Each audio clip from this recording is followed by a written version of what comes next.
What's going on, guys? Welcome back. I've got another kind of weeknight meal type of video for you guys today. So when I'm thinking weeknight meals, I'm thinking half an hour, ready to go, no fuss. Most of you guys, like myself, we're working jobs that, you don't want to come home and spend 2 hours cooking. So 30 minutes, I think, is a good threshold where you can make something that's delicious and healthy without kind of overdoing it too much. So it's going to be a shrimp pasta that is combined with a very high protein cream sauce, which is a little bit of lemon, capers, onion, garlic, and all that good stuff that makes everything taste good. So without further ado, let me kind of go over our ingredients here so that we can get started with the cooking process. So first and foremost, what we're going to start with is the shrimp.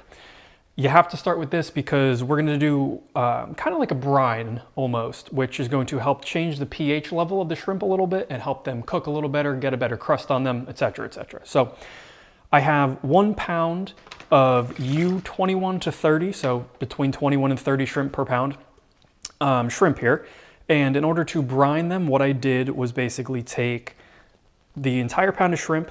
It was frozen to begin with, defrosted in the fridge overnight. And then in order to brine it, you drain all the extra water off of it, then put it in a bowl with a couple pinches of salt, a couple pinches of baking powder, a couple of pinches of red pepper flake, and a little bit of cracked black pepper with it. Give it a good mix to combine, let that sit. We're gonna do that first, give it as much time as possible to brine and get some flavor to it. Move that to the side. Then we have 1 onion here. If you have a normal size onion, use the whole thing. Mine was gargantuan, so I cut it in half and used half of it. And then I used a box grater to grate that down. I don't want the onions to be chunky. I want it to kind of melt into the sauce, and I do not want people to really kind of know that it's even in there. I just want the flavor. So be prepared if you're grating it like me, which you don't have to. You can throw it in a food processor, you can just finely chop it, whatever you want. But if you're grating it like me, you're gonna cry. I just finished drying my face off because there's no way around it. Next up, I've got 6 cloves of minced garlic here. 6 might be a little over the top, truthfully, but I love garlic, so that's what we're gonna go with. Then I've got the juice of 2 lemons and the zest of 1 lemon. I'm not sure that we're gonna use all of the juice in this because it's a lot of juice, and if I don't need it for the acidity purpose mixed with the cream sauce, we're not going to use it. But I have it just in case, this way I'm not having to run and grab an extra lemon to juice during the cooking process, because this dish comes together really quick and the risk for burning is very high. And then I've got probably about a 1/4 cup of capers here from a jar, nothing fancy. Just drain the juice. We don't need the extra salt and sodium that comes with the juices of these. And then this is going to be where the cream comes in. Whenever I hear anything with a creamy sauce, I'm thinking this thing is going to have a load of fat in it because it's heavy cream. So I'm very health conscious. I care about, macros in, macros out type of that kind of stuff. So I'm always thinking about high protein, low fat.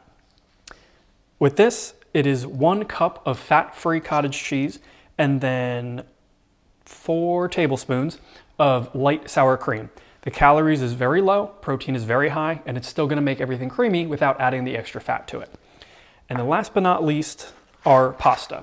You can really use whatever pasta you want. I love this brand, Banza. It's made with chickpeas.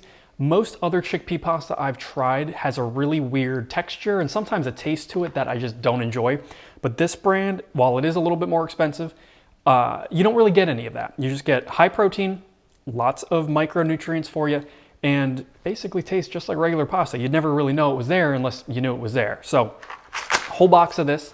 This all together is gonna make us 4 servings for the average person. For me, this is probably 3 servings because I do tend to eat a little bit more than the average person. But overall, if you have a family of 4, this should do just fine. So without further ado, let's get into cooking. Before we do anything else, we want to actually start with our pasta. And I'm actually not going to even start cooking the shrimp until our pasta is completely done. So get it started by getting a large pot of water up on the stove with a good healthy couple pinches of salt.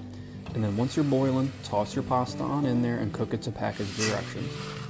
I cooked mine till about it was 75% of the way done, and then just let it sit in the pot until I was ready to use it. And when you taste test it, it should be soft and pliable, but a little crunchy on the inside. That's when you know to cut the heat. And then make sure to reserve a cup of pasta water. Once you are ready to add your pasta in, just make sure you drain the water and keep that reserved handy. With our pasta to the side, we're going to start with the shrimp now. So add a good healthy glug of olive oil to the pan, and it should be runny like this, but not smoking.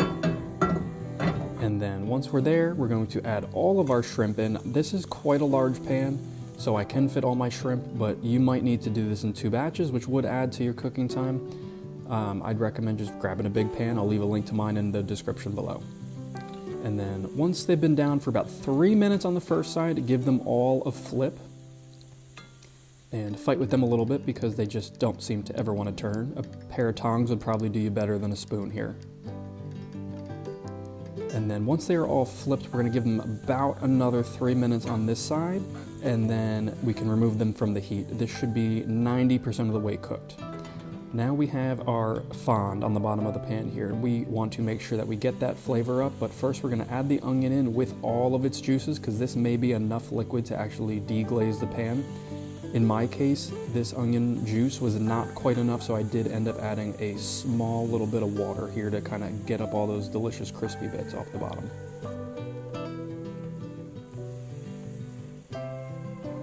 And then once you add the water, all you do is take your wooden spoon, even a metal spoon would work if you have it, but ideally a wooden spoon, and just scrape up all those delicious bits off the bottom of the pan here. And if you have any ginormous pieces of onion that you missed, like this one, remove it so that people aren't taking giant bites of onion.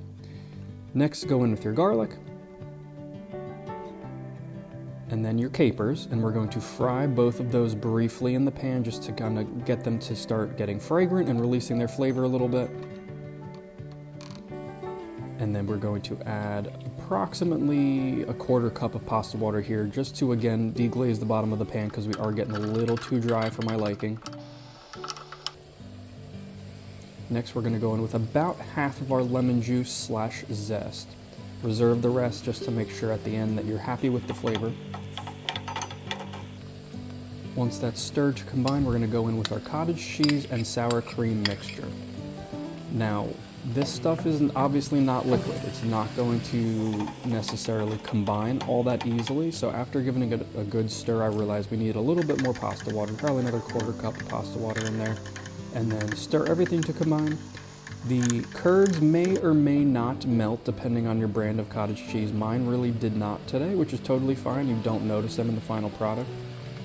After a taste test, I realized this sauce just wasn't quite there yet. So I added a half stick of butter, incorporated that, and then we mixed it to combine. I gave it one more quick taste, and I was happy with the creaminess, but it needed more lemon. So we went back in with the rest of the lemon, and then once again mixed that to the combine. Now, sauce is ready. Add our shrimp back in. Stir all those, and then this is going to be where the shrimp finish up cooking, just for about a minute. That should be all they need because they did carry over cook. And now add our pasta. Once again, tongs here are going to be your best friend. This spoon was not doing me any favors, but a pair of tongs would help you combine the pasta with the sauce way better. And then take it off the heat, and we are ready to serve. As always, we have to dress it up with a little bit of finely chopped parsley if you would like to. And then let's get ready for a taste test. All right, about half an hour. Didn't lie, took me about half an hour. Kind of depends on how quickly you can prep your ingredients, but the cooking comes together super quick. The shrimp is like that, and it goes from not done to way overcooked super quick. So you have to be mindful with the shrimp. But without further ado, let's give it a taste. Good mix because it has been sitting here while I took some pictures for a minute. Try just the shrimp first.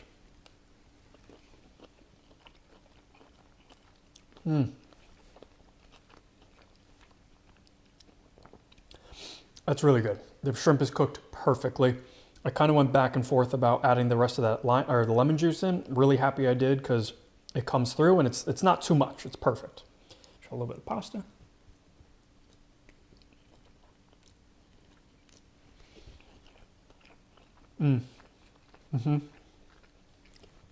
Yeah, I'm super happy with that. The butter that I added in at the end there, that was a little impromptu. It was not technically what I was planning to do for this dish, but I realized that it didn't have really any fat at all in the dish. It really just the olive oil to start the cooking process was it. And the dish just wasn't quite silky enough. The sauce just wasn't quite there. So that half stick of butter is not going to kill us on the calorie and macro totals, and it really went the distance in terms of flavor. I definitely think that that's a must. So I will be adding it into the ingredients below. But yeah, definitely not mad about it. Total macros look like a calories of this, protein of this, carbs of this, and fat of this. So not too bad. This is something that I would cook on, you know, an average weekday night, maybe even a date night, depending on kind of how we're feeling for that day. But yeah, it's delicious, genuinely. Very easy to make, super delicious. You will not regret making it. So that's pretty much all I got for you guys today. I appreciate you guys watching. If you liked the video, if you can leave a like and subscribe, that helps me out a ton. If you have any questions, comments, concerns, leave a comment. I appreciate that too. And happy to talk it out in the comments. And honestly, I can learn from you guys just as much as you can learn from me. So I appreciate any feedback I can get. But that's all she wrote. I'll see you on the next one. Peace.